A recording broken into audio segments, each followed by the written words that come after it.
Cinema నటీనటులను గాయాలు వెంటాడుతున్నాయి. ఇప్పటికే సగానికి పైగా హీరోలు షూటింగ్ సమయంలో గాయాలతో ఇంటికే పరిమితమయ్యారు. ఇటీవలే star heroine national crush Rashmika కూడా తీవ్రంగా గాయపడింది. తుంటి భాగంలో గాయం కారణంగా వైద్యులు రష్మికకు 6 వారాల పాటు రెస్ట్ తీసుకోవాలని సూచించారు. దీంతో నేషనల్ క్రష్ చాలా చిరాకులో ఉంది. తప్పక ఇంట్లో రెస్ట్ తీసుకుంటాం.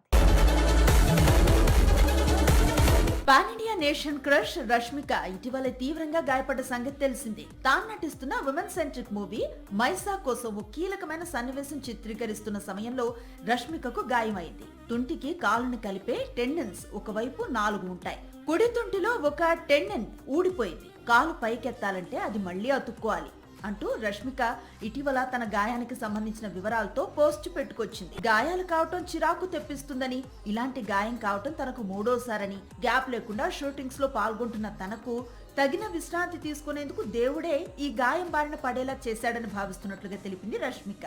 బరువు పెరగకుండా, ఫిట్నెస్ దెబ్బతినకుండా తగిన జాగ్రత్తలు తీసుకుంటున్నట్లుగా కూడా చెప్పుకొచ్చింది నేషన్ క్రష్. ప్రస్తుతం రష్మిక చేతిలో మైసా, రణబాలి అనే భారీ చిత్రాలు ఉన్నాయి. గాయం కారణంగా ఈ చిత్రాల్లో రష్మిక పాత్రలకు సంబంధించిన చిత్రీకరణ ఆగిపోనుంది. వీటిలో రణబాలి చిత్రంలో భర్త విజయ్ దేవరకొండతో కలిసి నటిస్తోంది రష్మిక.